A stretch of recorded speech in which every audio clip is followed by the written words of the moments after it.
Welcome to Daily Wisdom, Walking the Path with the Buddha, a podcast shared by David Roylance. This podcast is dedicated to guiding you to completely eliminate the discontent mind and the suffering it causes by attaining enlightenment. Learn and practice the teachings of Gotama Buddha that will guide you to fully attain a peaceful, calm, serene, and content mind with joy. To support this podcast, visit patreon.com/support Buddha or visit buddhadailywisdom.com, where you will discover a full range of courses, retreats, and online learning resources to assist you on the path to enlightenment. Now, here's our teacher to share more.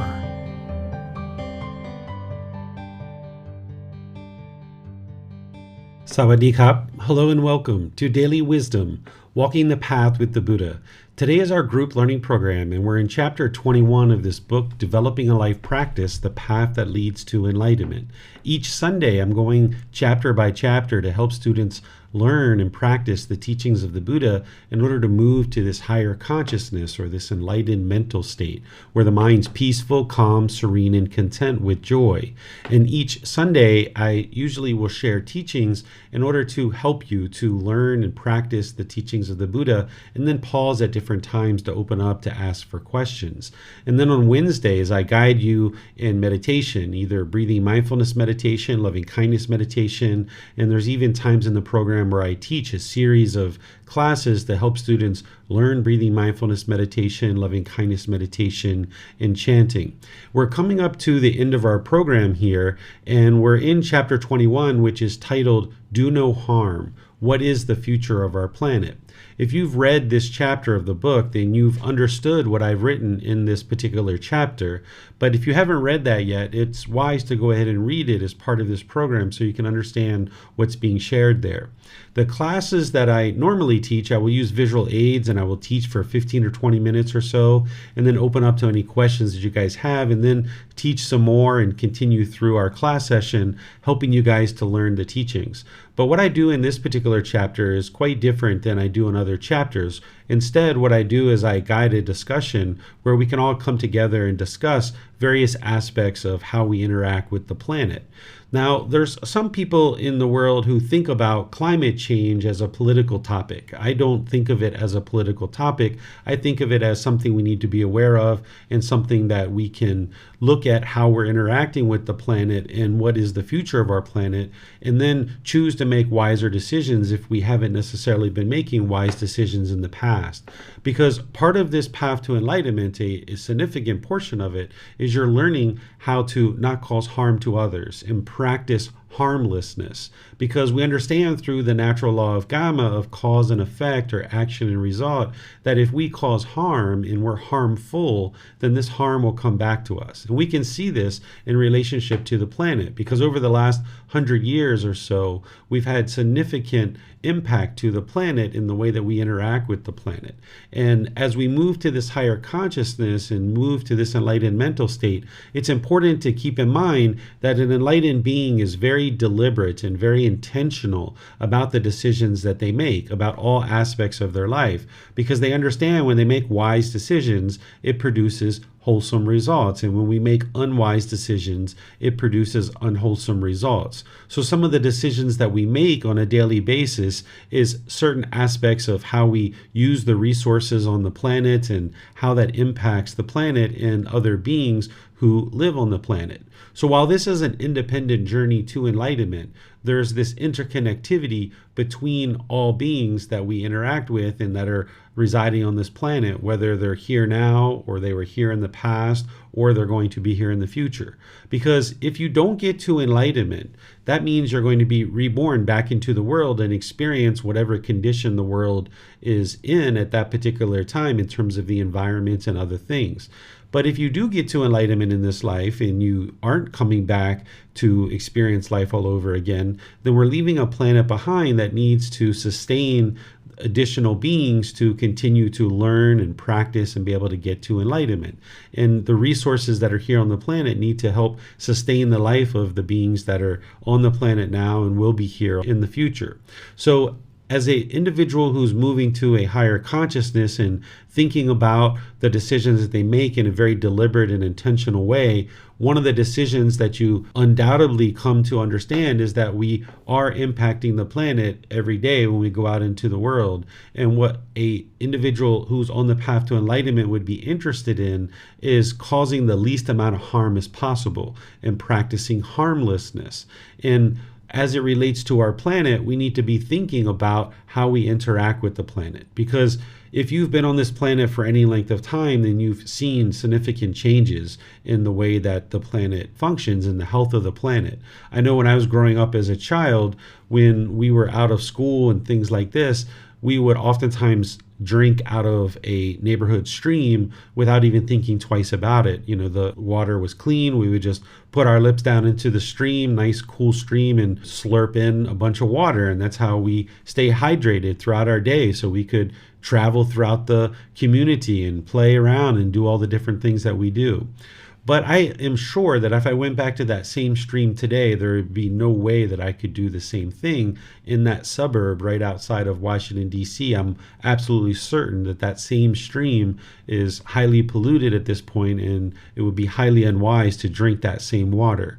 So what I would like to do, rather than go through all the various things that I shared in this particular chapter, is I would like to have a discussion with all of you guys where you guys can share things that you've come across and things that you've discovered in ways that you can interact with the planet in a wise way that is leading to wholesome results. Because, you know, we could all sit back and wait for the entire world to figure out that climate change is real and that we need to improve the way we interact with the planet, which is going to be a very long time from now. Or we can, on an individual basis, look at our own decisions and make wiser decisions about how we interact with the planet. And that's essentially what someone's doing on the path to enlightenment related to all things in the world, including their relationships, their way that they interact in their own home and with their children and their co-workers and things like this. Is we always look at our own decisions, and we are on this path to build wisdom. So one of the ways to build wisdom is to have an open discussion with other members of the community. So whether you're in Zoom, in Facebook, or YouTube, you can participate in this discussion where you can share things that you're doing and things that you've encountered that are helpful to interact with the planet in this way. And what we can all walk away with is having learned something from each other, and perhaps walk away with some new ideas of how we might decide to incorporate something into our practice that we hear somebody else is doing.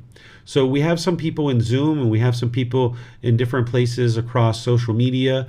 If you guys would like to share things that you're currently doing with the group, and this could be a contribution to help everyone to acquire wisdom about how to interact with the planet in wiser ways, you can do that. If you're in Facebook, YouTube, or Zoom, you can put your thoughts into the comment section, and I'll see that and be able to share it for you. Or if you're in Zoom, you can electronically raise your hand and ask any questions or follow-up questions directly. You can share anything and anything that you would like to share as it relates to this particular topic. To get us started, I'll just share two things that I shared in this particular chapter to help us to kind of get the conversation started. And then I see some people are starting to think about things to share and raising your hands and so forth. Let me just share two things that I came across as I was doing research for this particular chapter. And as I mentioned, I suggest that you guys read this chapter. Well, when I was doing research for this chapter, I was looking at different sources, and I was looking at different things and commonalities amongst all these sources. And I was looking for decisions that an individual could make in order to improve the health of the planet. And out of all these different resources that I investigated, I saw a common theme on two aspects of what I'm going to share with you right now. And the number one thing that researchers and scientists and other people in this field have shared that is really wise for us to each do on an individual basis that will help our planet is they said the very first thing that we should do and look at is look at not wasting any food. In places like America, there's 40% of all food goes to waste. And this is a huge resource drain and a huge polluter, because it's not just that the food is being wasted, it's all the time, effort, energy, and resources that go into producing food. So whether it's driving to the store to get the seeds, driving home, the resources involved in planting those seeds, watering those seeds, cultivating those plants, harvesting them, then packaging them, taking them to the store. Then the people go to the store, purchase the products, bringing them home, preparing the food, making the food. 40% of all the food that is produced is going to waste right now, based on the time that I did the research for this particular chapter. And there was commonality across all of these researchers. And whenever you can see any number of groups of people that are agreeing with each other, this is sometimes rare, because it's very rare that different people in different parts of the world are all going to agree on one particular thing. But this is one thing that was at the top of the list that researchers said that if we just ate all of our food and was wise about the amount of portions that we take, that this would be a huge impact to the health of the planet. And they equated it to removing like millions and millions and millions of cars off the street by just choosing to eat all of our food and not wasting food. The second thing that researchers agreed on that would be really wise for us as a human species, and based on humanity looking at how we can help improve the health of our planet, the second thing that these researchers agreed on was eating a plant-based food supply. That right now, it takes an enormous amount of resources to grow meat. The same amount of resources that it takes to grow, say, 100 kilograms or 100 pounds of meat, those same resources can be applied and it grows like 50,000 kilograms or 50,000 pounds of vegetables and fruits and things like this. So both of these two things that I just mentioned are all related to food and our choices about food. And we know that in the world, there's an enormous amount of famine in certain portions of the world, that they just don't have enough food and they don't have what they need to sustain their life, that our population has grown faster than what the food systems can support. So not only are we helping the health of the planet by not wasting our food and by moving to a plant-based food supply, but it would also help the situation with famine across the world where people have difficulties getting food. So these are two things that I can share that I make sure that I do in terms of how I interact in the world, is I ensure that I'm not wasting food. And of course, there's occasional things here and there because of impermanence. You can't eat every last little morsel and every last little thing can't be used. There's occasions every now and again where I'll put something in the refrigerator and the schedule just doesn't work out, and it's 4, 5, 6, 8 days later and I realize this thing has gone bad. But by and large, I would say 98, 99% of the time, what I'm purchasing is food I'm eating, and I'm using a plant-based food supply in order to sustain my life. So these are things that you might consider, and you can see what I wrote in the chapter on this, and there's other things in there as well besides this. But I would like to just turn things over to all of you guys to share what it is that your thoughts are and things that you're choosing to do. So like I mentioned, we can walk away from this conversation having learned something from each other. So I see that Max has his hand up, so I'd like to go to him first and let him share whatever he would like to share. If you'd like to go ahead, Max. Yes, sir.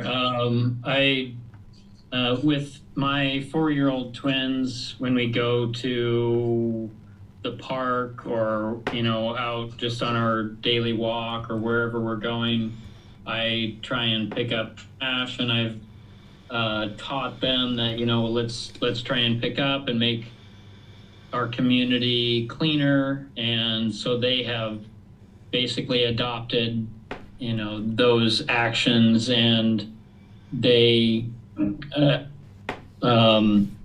think they kind of get some sense of enjoyment out of maybe cleaning up, in their community and whatnot. And then along with that, teaching them about recycling and whatnot as well. This is wonderful, Max. I noticed that my son's school is a type of school that actually teaches this at the school too. They reuse materials, they teach them about recycling and climate change and all these things. I think it's so great to have the young children learn about these things growing up, because I know for me growing up, I didn't learn these things. And I remember when I got my first car and I was taught to change the oil in my car, I was just taught to toss the oil filter in the woods and dump the oil in the woods. And that's what we did with the oil when we were changing our oil. But later in life, we learned that, this is unwise and this isn't the way that we should interact with the planet.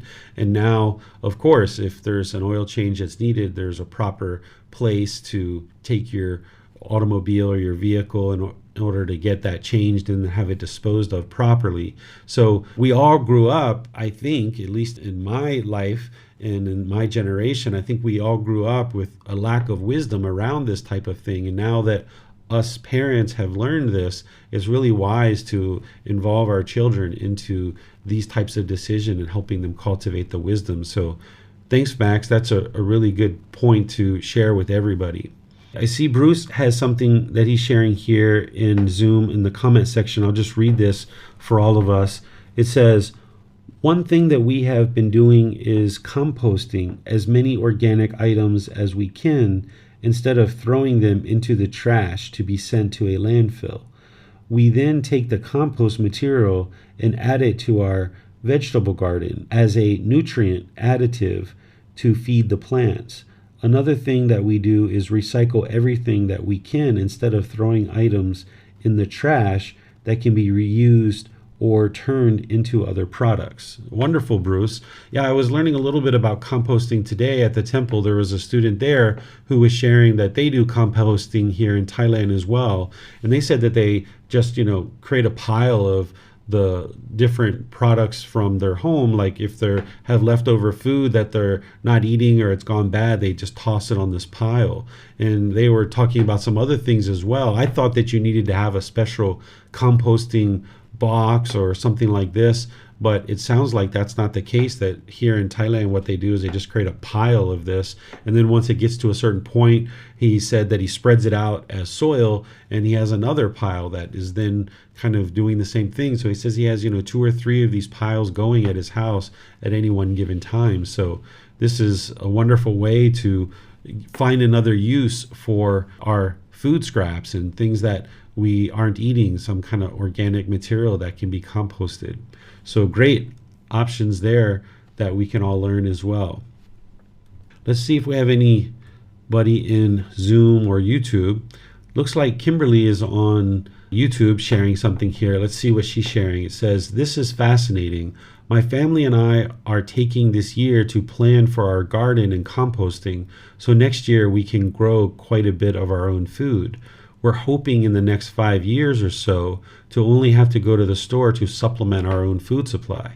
Yeah, that's wonderful, because you're cutting down on, fuel, and you're therefore not polluting as much. So that's outstanding. One of the things we were talking about at the temple today is that oftentimes the wise choices that are good for the environment are also good for your wallet too. It's also good for your pocketbook, right? So this example that Kimberly's sharing of growing her own food, it actually saves the planet some pollution, that there's not as much transportation back and forth to the store, but there's also a savings in cost as well. So it helps with the financial side of things as well.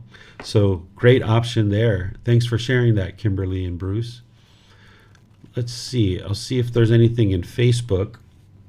All right. I'm not seeing any more. We don't have too many people logged in right now, so perhaps people aren't really here to be able to have this discussion. So maybe what I'll do then is just in class, because I know we've been studying a lot over the last 6 to 7 months, and we're getting ready to restart this program. So you guys may be at a point, and I know a lot of students may be at a point where they just need a little bit of a break, and that's wise.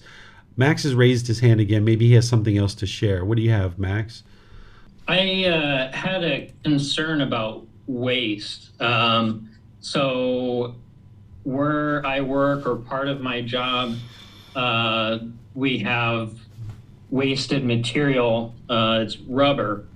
And I mean,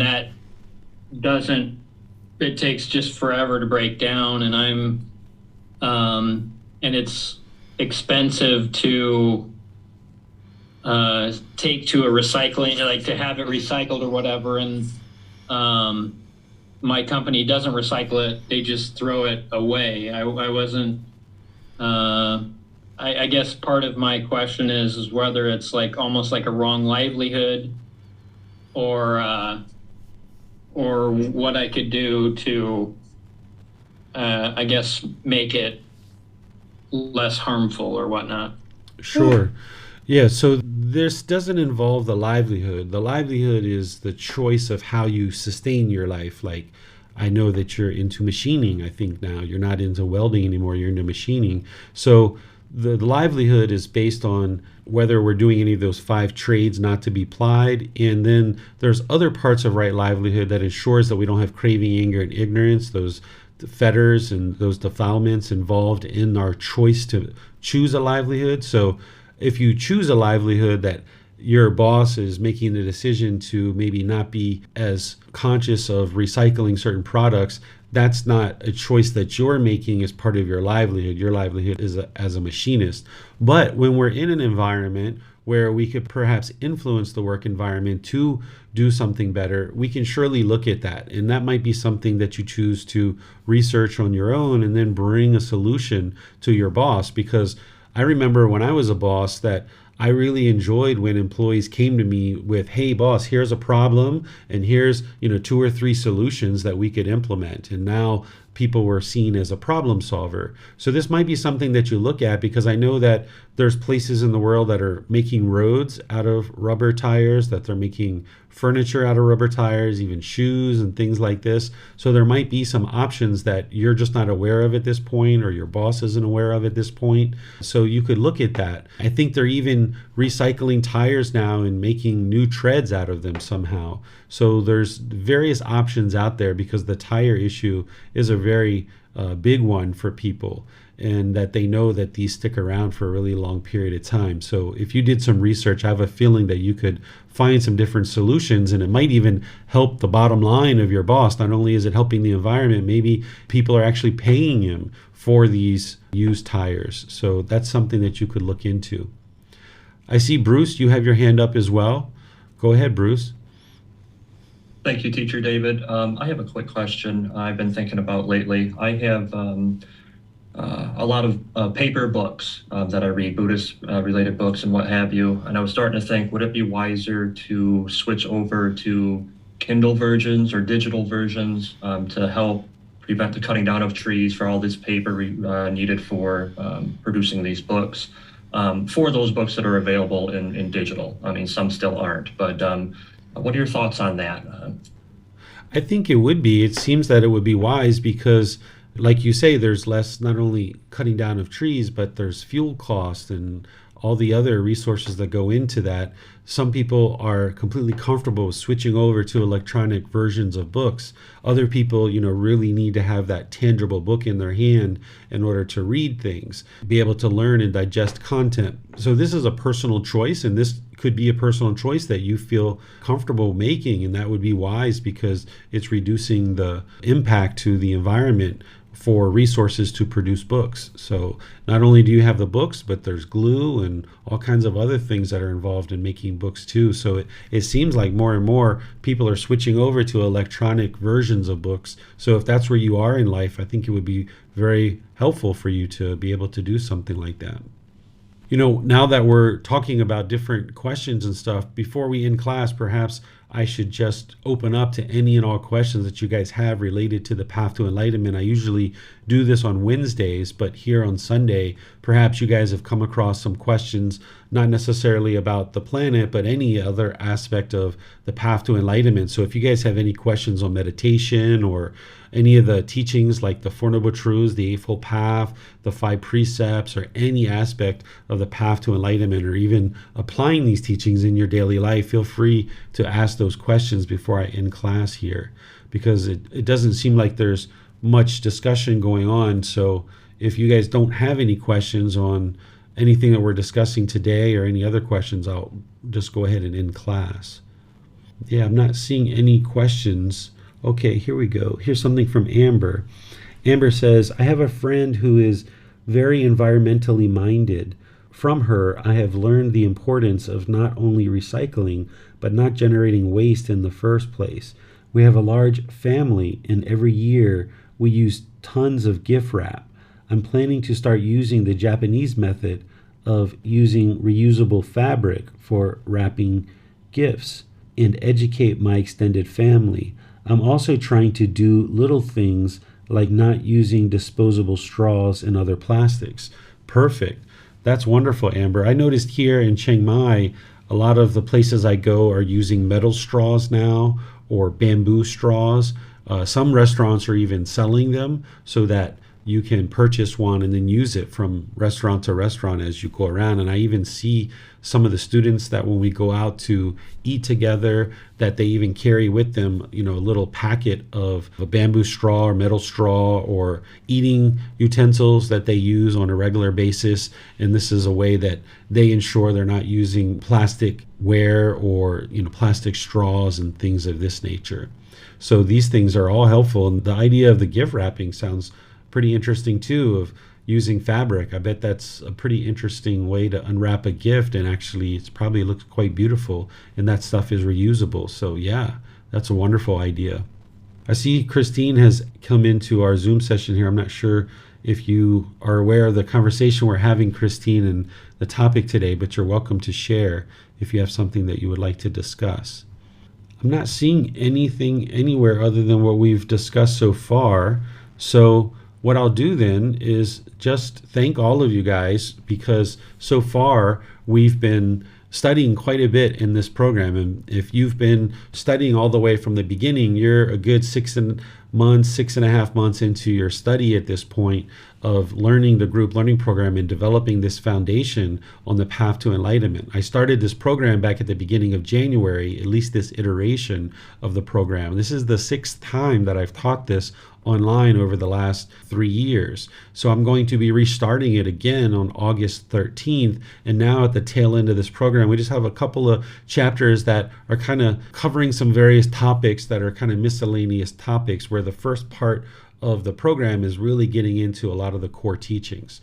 On next Sunday, we're going to be studying chapter 22, which is titled Mental Health, a Modern Day Delusion. This is where it's helping you to understand that a lot of the things that we think are mental health issues, and perhaps somebody may think that their brain is defective, I'm going to help you see how through training the mind that you can actually resolve these challenges that you're experiencing. If you're experiencing these, or you have family members or friends who are experiencing things like ADHD or ADD, anorexia, bulimia, bipolar, suicidal thoughts, any of these types of things and others, I'm going to show you how by training the mind you can move beyond the symptoms that you're experiencing and get to a stable and steady mind. And there's students who are learning with me that are affected by these types of challenges. So I will share with you how the teachings of the Buddha explain what we're experiencing. And today we might be calling it